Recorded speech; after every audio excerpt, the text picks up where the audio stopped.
When one looks at politicians and how people are playing stupid about what they're doing to me, when they look at George Washington or Thomas Jefferson, it doesn't take the top martial arts ever to realize that people in social clubs do not have a drop of true, natural, and worthwhile masculinity.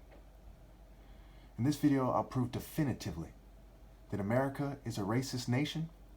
They've given up any hope at freedom, at decency, and that their offspring couldn't possibly be right with God after I die. It is impossible for anyone on the planet after I die to be right with God. White fragility, white denial, white privilege are very real. If you don't realize that after this video, please just stop living, because you are very much part of the problem. Watch the video 5-6 times if it takes that. But if you understand what I'm saying, and you do not understand that white fragility and white privilege and white denial are extremely toxic and they have ruined everything for humanity, my goodness, are you a waste of life. Point number 1.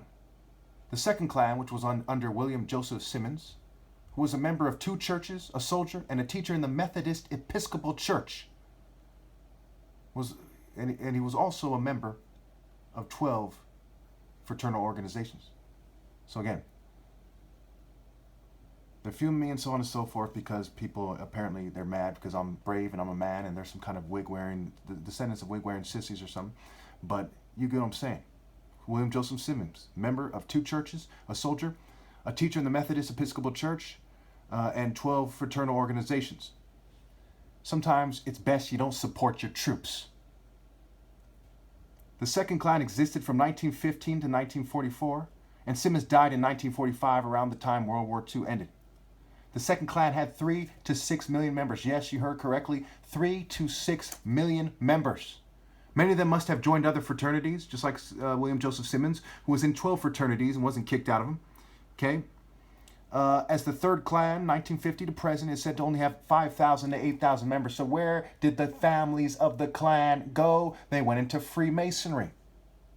They went into the various fraternal organizations in America. The Pilgrim Society. Some became rich and joined the Club of Rome, the Round Table Group, the Trilateral Commission, and the other social clubs and business organizations that determine policy. Have I heard as Democrats say that 80% of the positions of power in this country are occupied by white male Christians? Not a single one of them for a moment in their life was right with God. Did they not curse their offspring by refusing to obey God through me? Even if you do not believe that I'm Christ because you're a fucking idiot, certainly you know that those dogs should run, not walk, to scramble to obey God through me. But why won't they do it? Because I promise you, they're not men. The Klan was considered a Protestant group with members in various Protestant churches. These were so-called Christians. So if you wonder, say, why doesn't no one acknowledge me as Christ? What the Lgbt churches, the feminists? The psychologists run churches? The whites, the children of the fucking Klan? Why the fuck do you think? Number 2, cointel pro, aka bridging the gap in the social club continuity is what I call them, or like what I call it, was from 1956 to 1971. Here we see continuity. Continuity. Well, after the second Klan is ended, the third Klan is going on, but here are some of these Klan families, and they are in the FBI, and they're running psychological operations. It's said to have officially ended, but many whistleblowers said that it never ended, in 1971. I was born around 1980.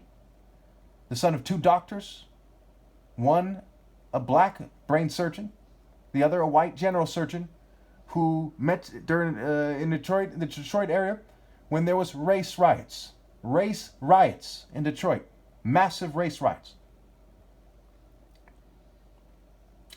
The stated aim of this racist program, and if it made you feel better, it makes you feel better, they didn't just target black people. Just like the Klan didn't just target black people, but they're still racist as shit. The government doesn't just target black people, but they're still racist as fucking shit. And shame on you white people for downplaying that. Where's your honor and masculinity? Ver in virtue means man. What, you weren't taught that in your arrogant fucking privileged schools? I got to explain this. Their stated goals were protecting national security, preventing violence, and maintaining the existing social and political orders, which is strongly derived from social clubs. In fact, Abraham Lincoln ran.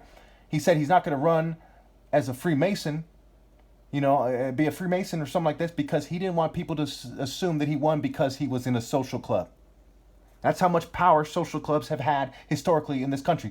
John F. Kennedy gave a speech about the inordinate influence of social clubs with secret oaths, secret meetings, secret proceedings, and secret societies. And that wasn't that long ago. COINTELPRO is notorious for psychological warfare, smearing, harassment, wrongful imprisonment, and illegal violence and assassination, and they wanted to disrupt and discredit. That's what's going on here. Same old white trash families, not a speck of masculinity in them. Look at Nathan Bedford Forrest. Tell me I wouldn't knock him out with one hand behind my back and stomp him to fucking death. Okay? One-on-one. A bitch-ass Ichabod type pussy has the nerve to argue that he's superior? That God chose him? These guys have the nerve to have Jesus look like Nathan Bedford Forrest? Compare the two pictures. Bitch-ass motherfuckers. Don't understand that God chose martial arts, not white arrogance. Not Jewish denial, and not LGBT pedo-aligned treachery. And all three of those groups I just mentioned are firmly under control of pedophiles and their allies. You people worship a pedophile and her allies' God. I do not. And I demand my freedom.